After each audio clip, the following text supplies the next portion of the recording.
some of the pitfalls they've had to deal with along the way, and the successes that were achieved from their business model. First, we have Paweł Grezek, Head of Warsaw Office of the National Association of Cooperative Savings and Credit Unions, Poland. Next, we have Mark Lynette. Mark is a Chief Executive Officer for the Association of British Credit Union Limited, Great Britain. In the middle, we have Paulino Rodriguez, the Chief Operating Officer and Chief Information Officer for Security. Thank you all for participating in today's session. Before we begin, I'd like to take care of a couple of housekeeping items. If you wouldn't mind please turning off the ringer on your cell phones, as it can be a distraction to our presenters. The format that we'll be following today will be each of our presenters will make their presentation, and then at the conclusion we'll have at least 15 minutes to a half hour, depending on how time goes, for questions.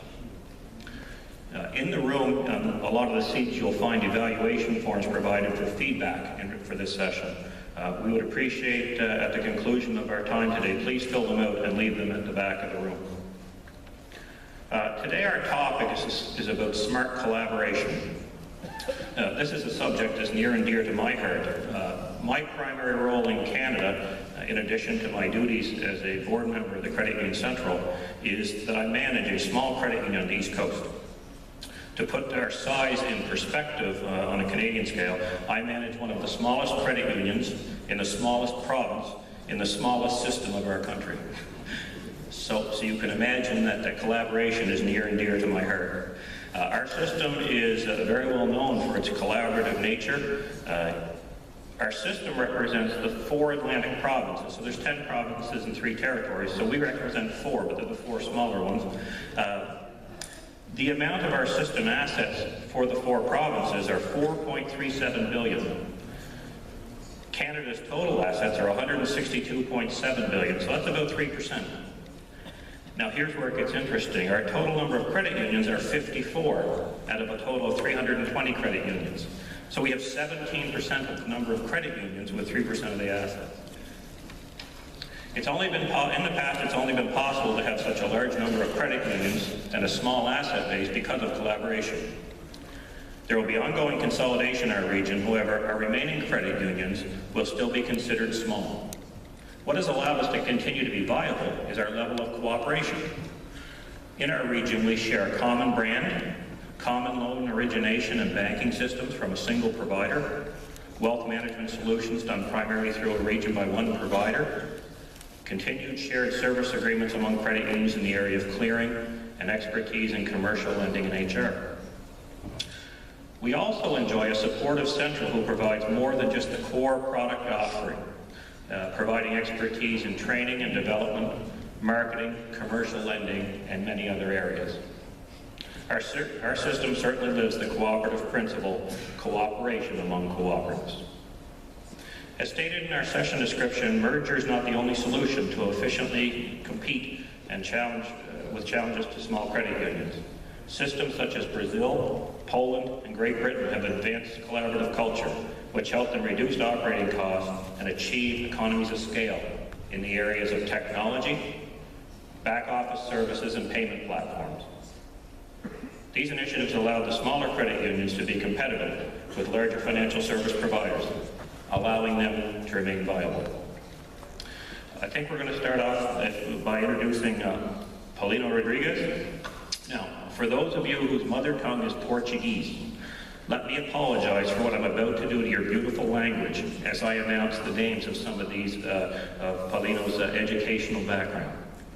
Paulino is the Chief Operating Officer and Chief Information Officer of Security, the national credit union system including 99 credit unions serving 2.6 million members through nearly 1,300 branches throughout Brazil. Paulino is responsible for all information technology services and infrastructure, as well as the shared services center that supports the operations of all entities with a Security system.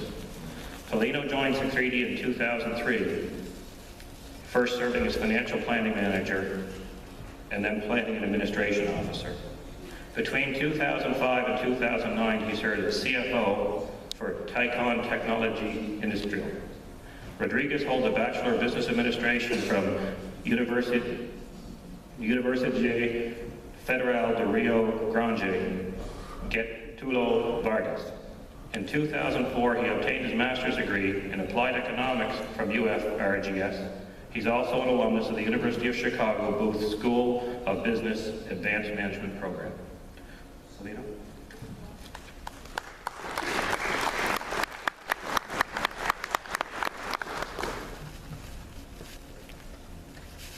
Hey, good morning. Thank you, Paul, for the introduction. I'm glad to be here on behalf of Secredi to share with you what we have been doing over the years about back-office segregation and common branding, and also what we are currently doing and what we expect to do in the future.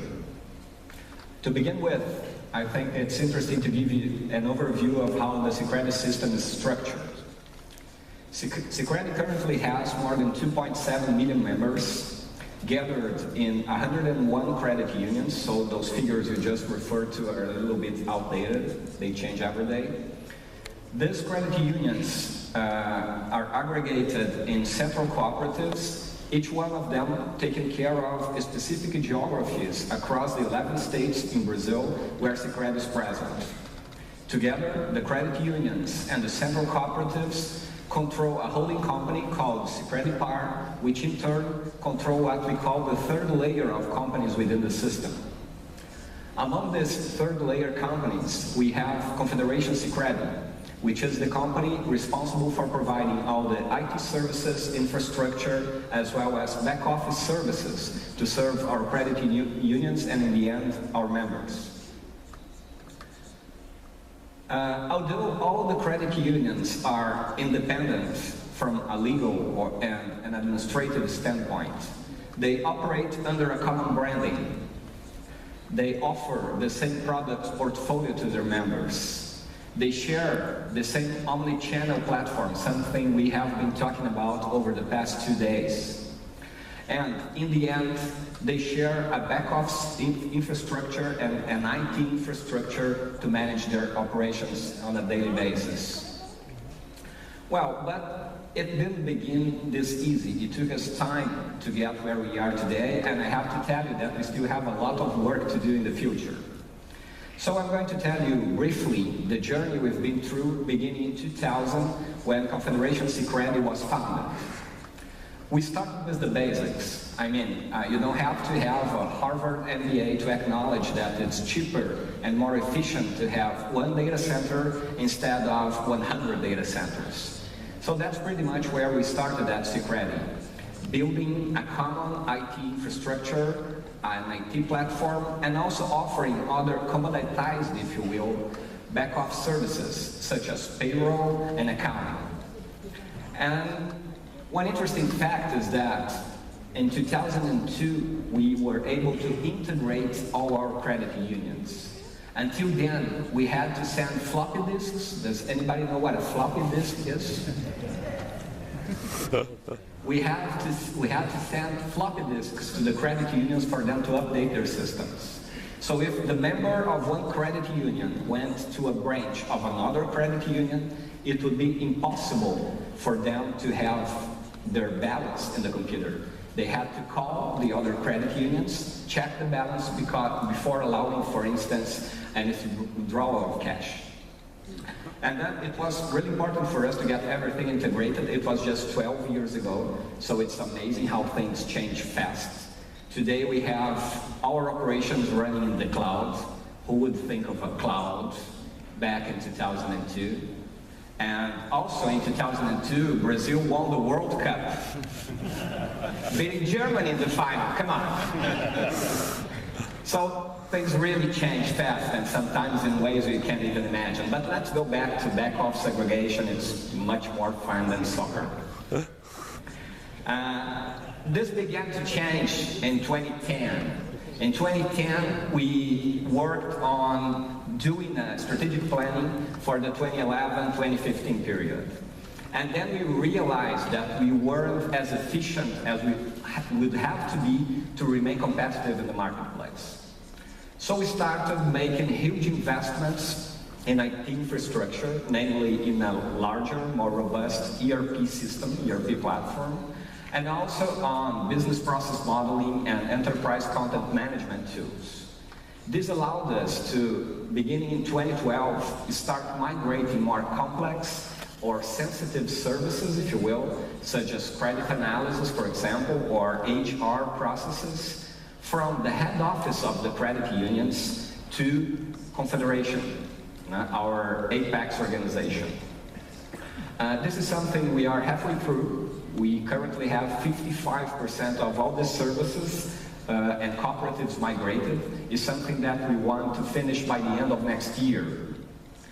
Alongside that, this year we are moving into what I call a third stage, which is focused on moving from the branches, all the operational, cumbersome, time-consuming activities they have, beginning with account origination, and moving this to the central organization that is Confederation Sicredi. This is something that we are just beginning, and we expect to finish by the end of 2016. So as you can see, we still have a lot of work ahead of us.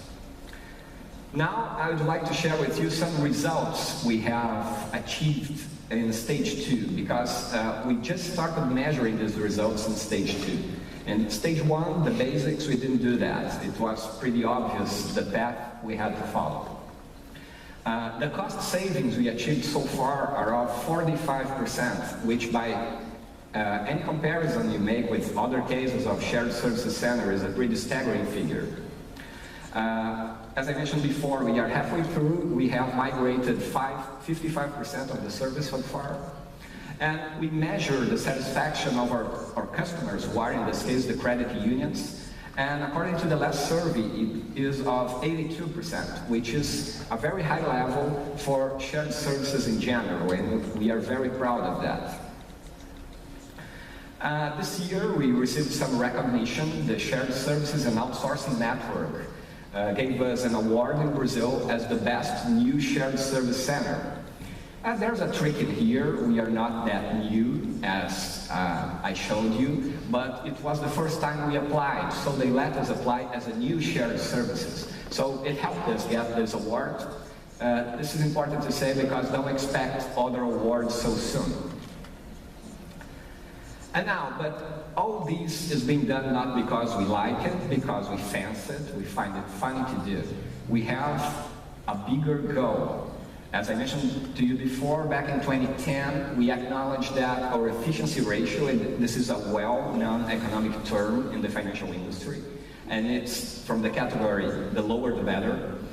We were very far away from the big banks in Brazil. And with the spreads and the interest rates reducing in Brazil, that could be a threat for us in the future. So this is one of the initiatives we had, I mean the whole shared service center idea, to become more efficient. And how did this turn out since 2010? As you can see here, we have here 4 of the major banks in Brazil. They pretty much remained flat over the past 4 years, while Sicredi was able to reduce 8.3 percentage points in this period, and we expect to get 2 more points until the end of 2015, which is our target for our strategic plan. I'm not saying here that you have to have a shared service center strategy to reduce your efficiency ratio. Pretty much everything we do in a financial institution is reflected in the efficiency ratio. But of course, I understand this is very important, if not key, for the credit unions to become more effective and competitive in the market. Okay, so since we began this back in 2000, we learned some things, and I would like to share some of that learning with you.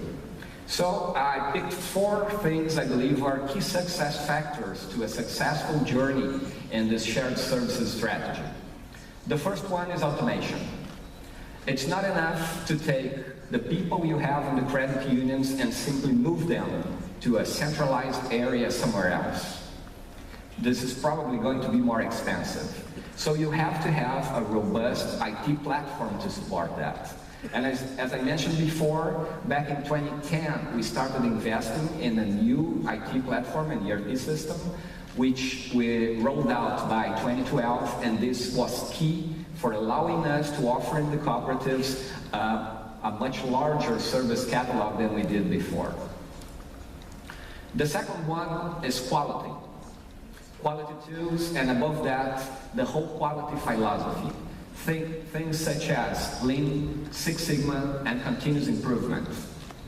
I understand, although this has been created in manufacturing, in particular car manufacturing, so that the Toyota production system is well known and recognized worldwide, but the tools and the concepts of quality are being applied in a wide range of industry worldwide these days, ranging from healthcare to software development.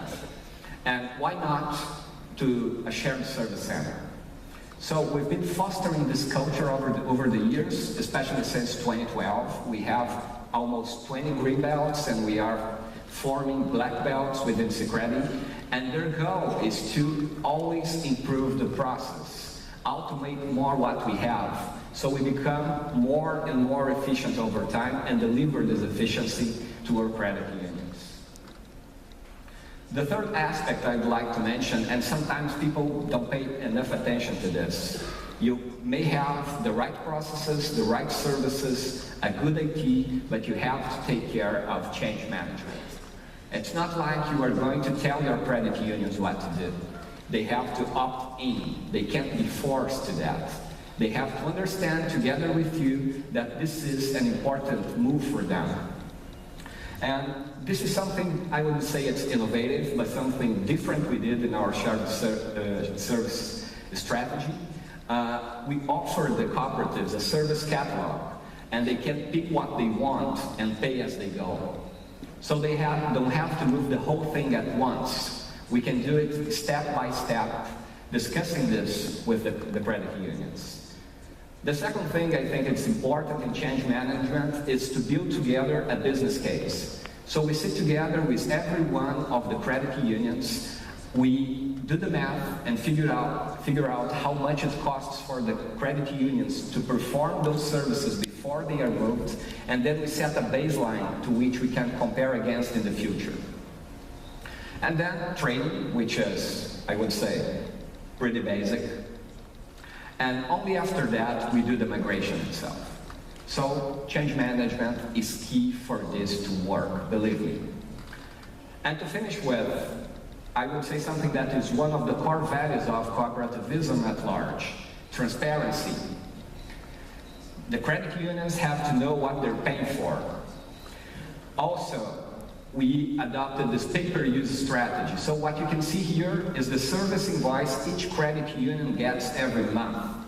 So they know how many transactions they did in each service, what is the unit cost of each one of them, and this is why the total cost in that given month is X or Y.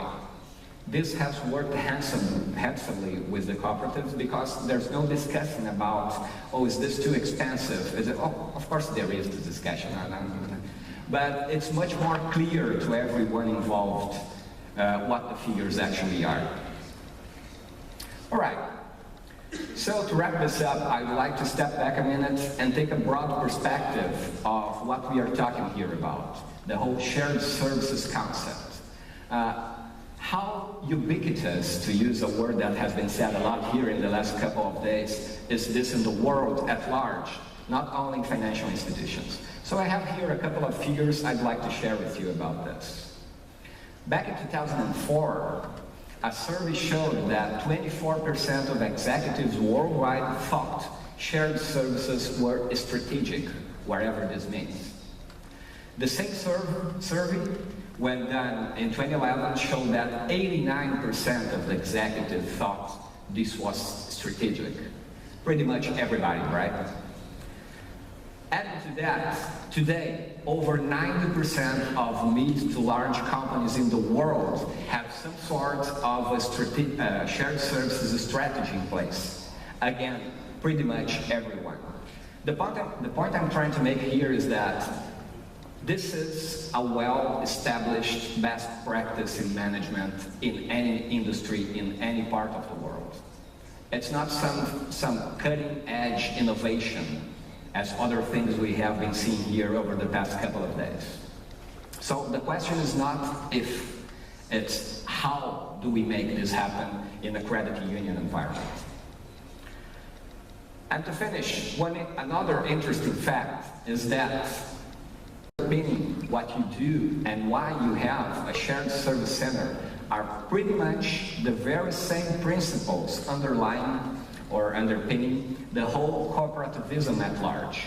And these are here, and I picked those from the WOPO webpage, so they're probably right. So I think this is it. We are more than a shared service center. We are applying the concepts of cooperativism at large to make our credit unions more efficiently. This is what we believe in, and this is what we've been doing in Brazil. Thank you very much.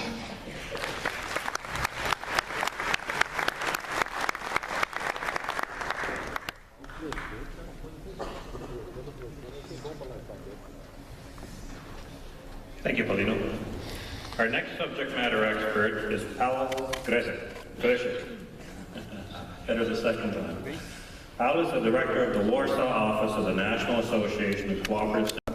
What happens with every time that there's a change? There's always early adapters, but then you also have some who are not so quick to embrace your change. What happened in your model where there was people who weren't willing to embrace it, potentially could be left behind?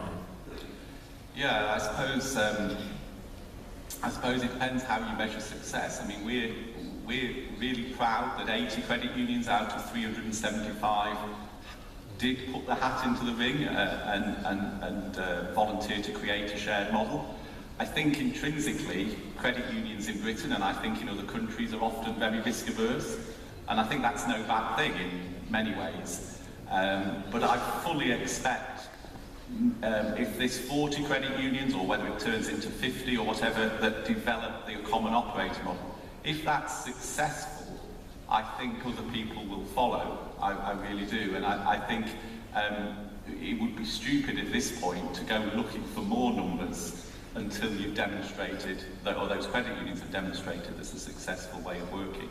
I think there's a challenge, and I don't know whether this applies in other settings, there's a challenge for APCO as the trade association representing 275 credit unions when 40 or 50 or 60 or whatever it turns out to be are working on a common operating model.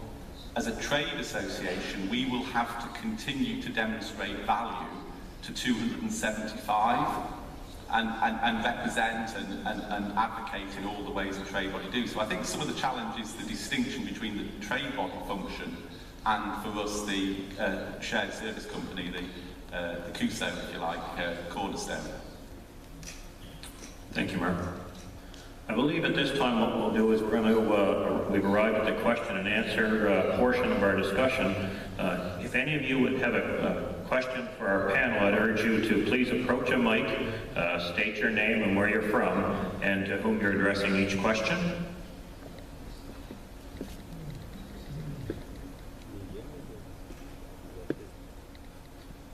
Steve Sampson, Woolworths Credit Union, Australia.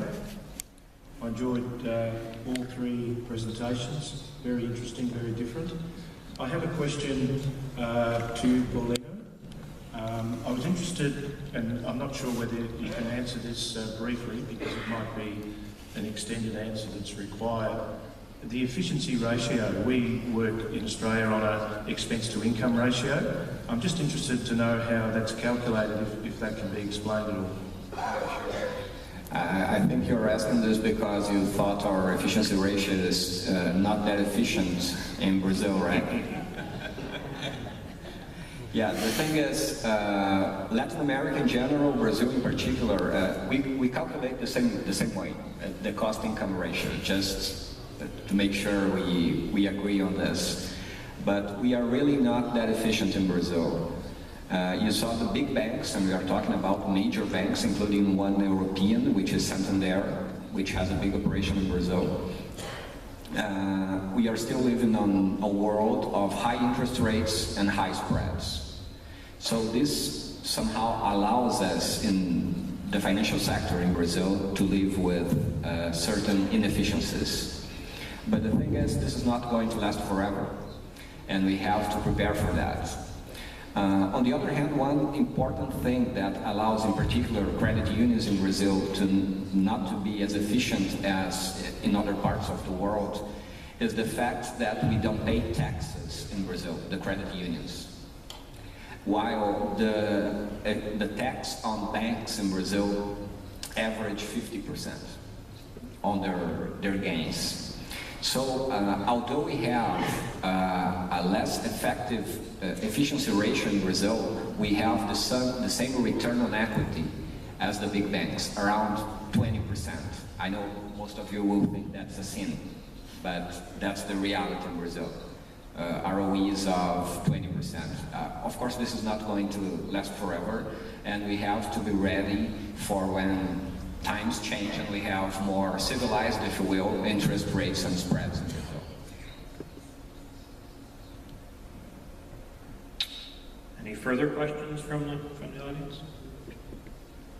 If not, I have a couple of things, and I know through some of the changes in our system that we've done in Eastern Canada, a lot of time when you reach collaboration, you're not quite past the finish line. You run into issues with things like funding formula for the issue or for the initiatives that come forward, and also decision-making models to ensure that smaller credit unions have a voice. And I just want to open this up to the table. I wonder if anyone would like to make a comment on potential funding formula issues or decision-making model processes once you have that critical mass of credit unions to move something forward.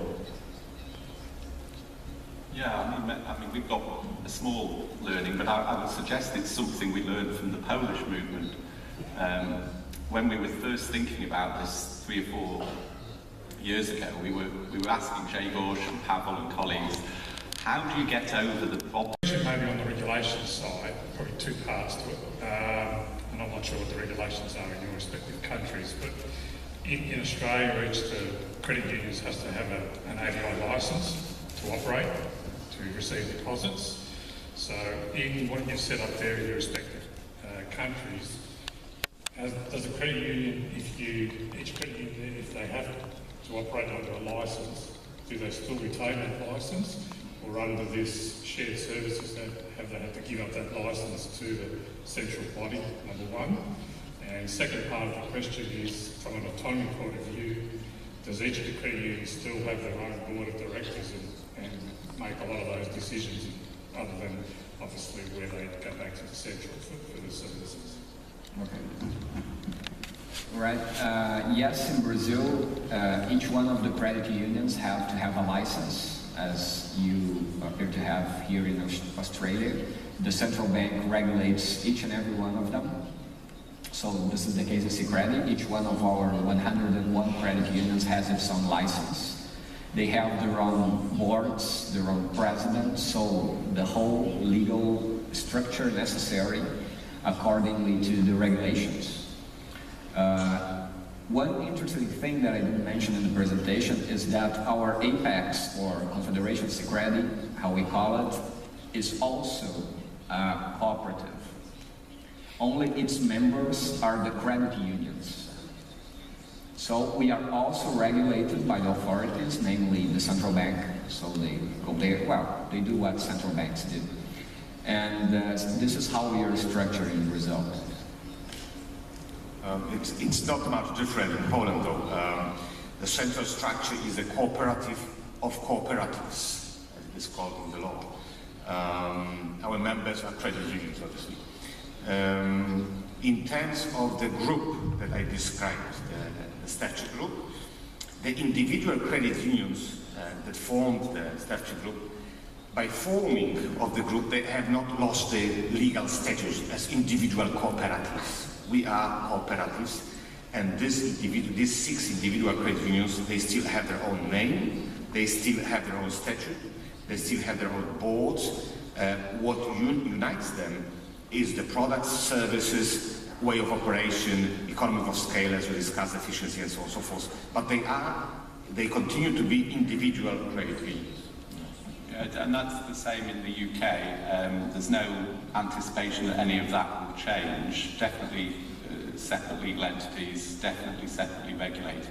I do think regulation, though, is actually probably one of the great, I don't know whether these guys would agree, but certainly in the UK, I see it as one of the hidden benefits of the shared model.